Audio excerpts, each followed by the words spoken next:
Michael, one slightly used Statehouse, opened since 1792, needs a little bit of work. Price tag, $300 million, and it's gonna happen, or is it?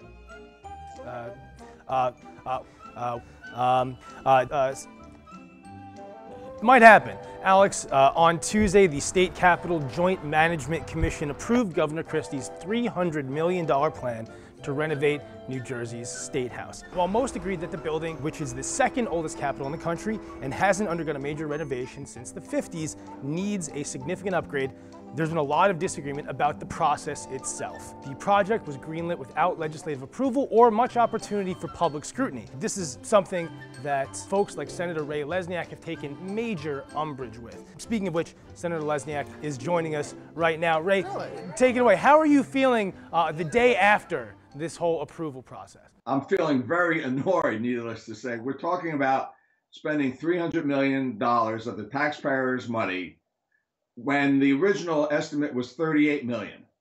And they've kept this whole process in the dark. I opened the documents. They asked for an extension on Monday when they had the documents on Friday for this commission that voted.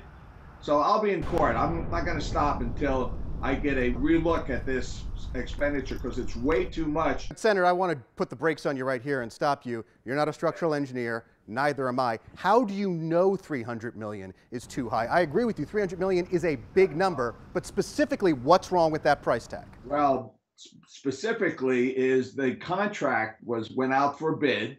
It was $38 million. The bid was won. And then that contract was increased to $300 million without a re-procurement.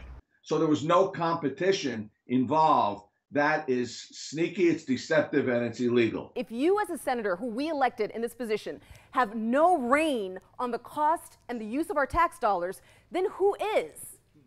Who is the Senate leader and the governor making a deal to get this through without legislative approval. That's absurd. I just did my taxes. This is not how I want my taxes to be spent. That Statehouse is a total gem. I'm a historic preservationist to the core, and I've spoken with Statehouse staffers who have buckets next to their desks for the water leaking down, and I've heard of asbestos issues. So I might support this, but the way it's being done and the lack of transparency is what.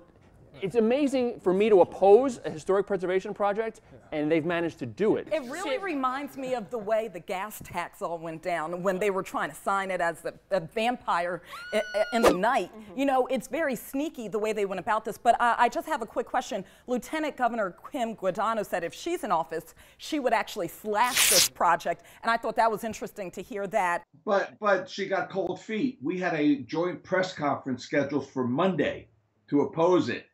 She backed out. Really? That's very interesting, Senator Lesniak. Maybe you sign something more. Hey, look, if the public out there wants to oppose this, what's the best way for them to make their voices heard? Go to rayforgov.com, sign up. Shameless, Ray. Shameless.